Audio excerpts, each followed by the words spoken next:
Hi, this is Anna Sky, and today I'm so excited to share with you my latest template creation. And this is a template to make this adorable pillow box. And this pillow box could be used for, say, wrapping a small gift like a pair of earrings or a necklace, or it'd be really great for, say, a place setting at a wedding reception, and you can have your little Jordan almonds or cookies or chocolates inside here, and you can put one at each place setting.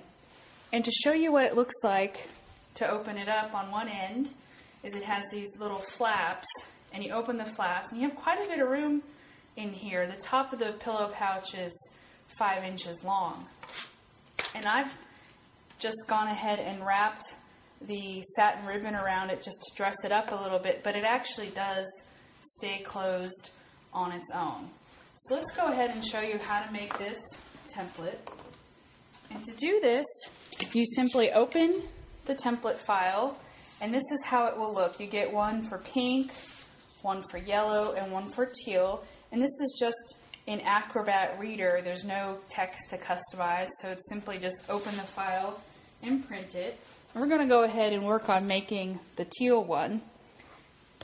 And to get started, what you're going to need is a ruler, an X-Acto knife, a pair of scissors, and double-sided tape.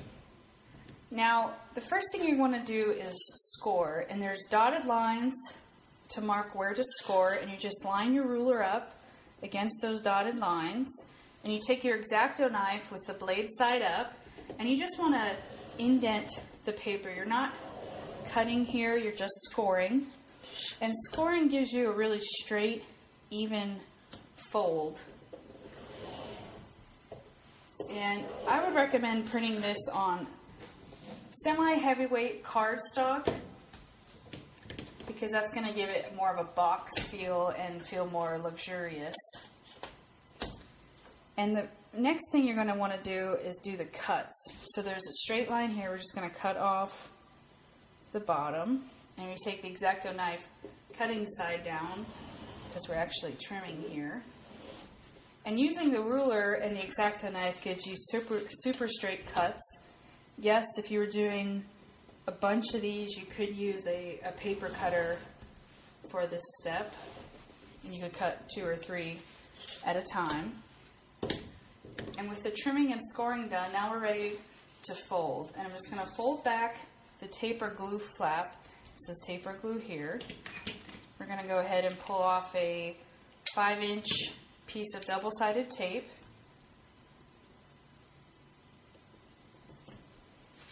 And stick it on there. And then we bring the other side, and since we already scored it, it perfectly lines up and gives us this nice straight fold.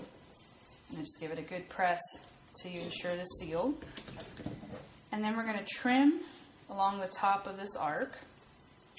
You just take your scissors to do this. And you don't need to be a perfectionist at this part. If your curve isn't perfect, it's okay. No one will know.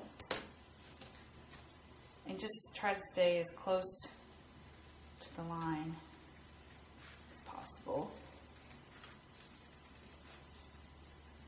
Like that. And then the last step is we're just going to score our little crescent shapes. And there's actually a dotted line along here. You probably can't see it on the camera, but when you print out the template, you'll see it. And I'm going to use my X-Acto knife like a pencil. And again, I'm not cutting here, I'm just scoring. And I'm just going to drag it and indent the paper along that curve there. Like so. And repeat it on the other opposite end. And then once again, flip it over. So you're going to do this 4 times. And this would be kind of a good template to just keep on your desktop so that if you need a last minute gift wrapping thing, say you're going to a party or a hostess gift, you could just tuck some little mints or cookies in here, wrap it up, and you would have in about 7 minutes, have a completely custom little wrapping project. And now all I'm doing is I'm pinching and I'm folding those little flaps in. And the first time you fold it, You kind of got to help it along and just sort of smooth it out, but then once it's creased, it holds its shape. And there you have it, your very own do-it-yourself pillow box. I hope you enjoyed this template, and for more ideas and DIY videos, visit downloadandprint.com.